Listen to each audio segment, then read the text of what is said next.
10 million people have now fled their homes in Ukraine since the start of Russia's invasion. That's nearly a quarter of the population.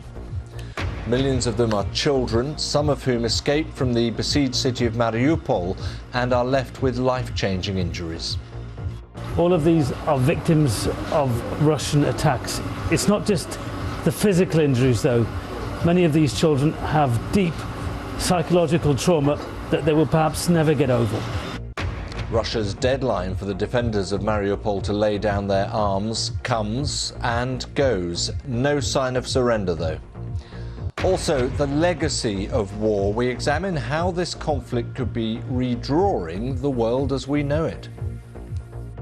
The British Prime Minister Boris Johnson has been criticised for comparing Ukraine's fight against Russia's invasion to people in Britain voting for Brexit. Mr. Johnson said it was the instinct of the people of this country, like the people of Ukraine, to choose freedom. A senior Conservative peer said voting in a referendum was not in any way comparable with risking your life in a war.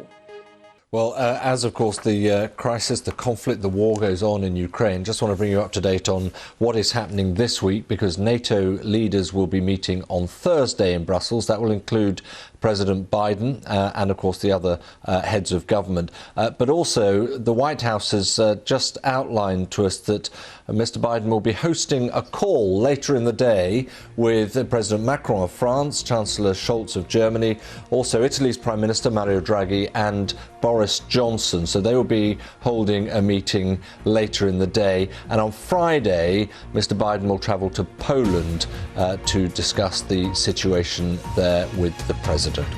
The battle for Mariupol. Ukraine vows to keep fighting for the city after rejecting a Russian ultimatum to surrender. On the ground, a humanitarian crisis is unfolding. Hundreds of thousands are trapped with little food or water.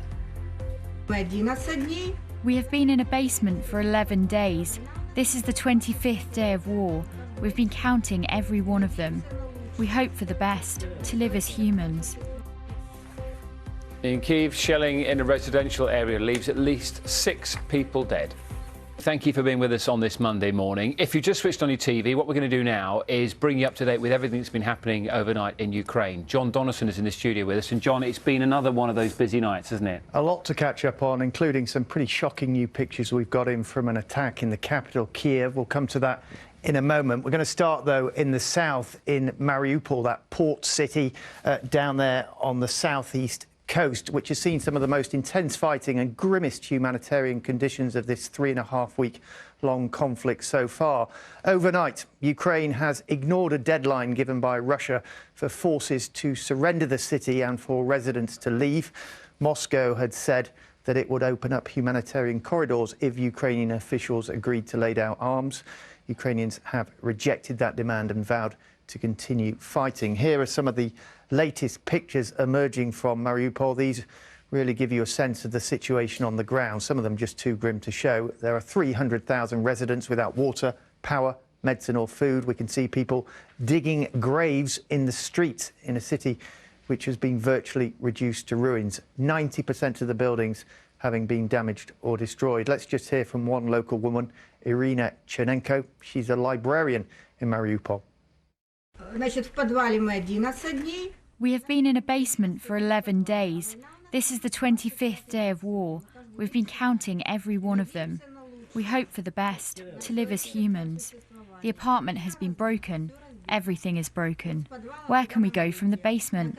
We're cooking at a fire. For now, we have some food and some firewood. In a week, we will have nothing. No food at all. What should we do?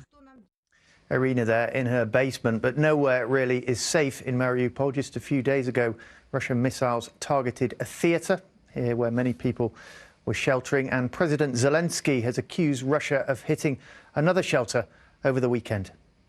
In besieged Mariupol, the Russian Air Force dropped a bomb on an art school.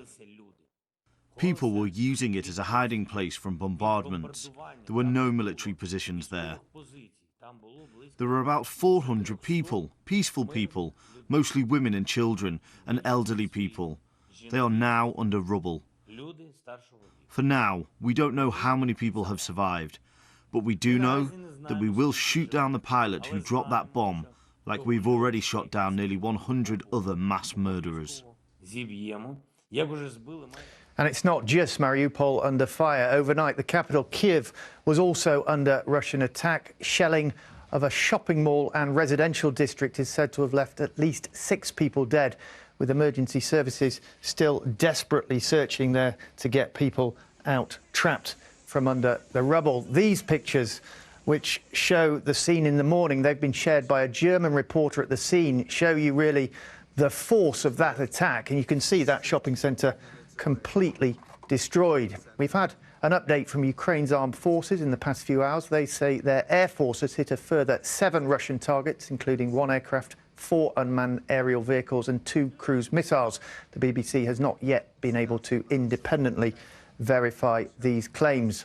Meanwhile, the UN says a quarter of Ukraine's population, 10 million people, have been forced to leave their homes, more than 3.5 million fleeing for the safety of neighbouring countries. One of them, you might remember, 7-year-old Amelia. She went viral after a clip emerged of her singing the theme tune to Frozen in a Kiev shelter.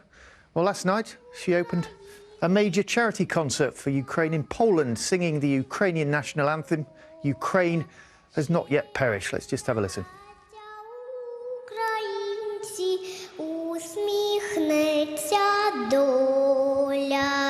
Згинуть наші вороженьки, як роса на сонці запанує. And you do wonder whether people back home in Ukraine were watching that. A little bit of an uplift amid all the frankly pretty grim news. Beautiful stuff, John. Thank you very much for that. Thank you. I could listen to her sing for hours. Isn't she gorgeous? Yeah, and amazing, she was so shy in the shelter, wasn't she? And there she is in front of all of those people. Amazing.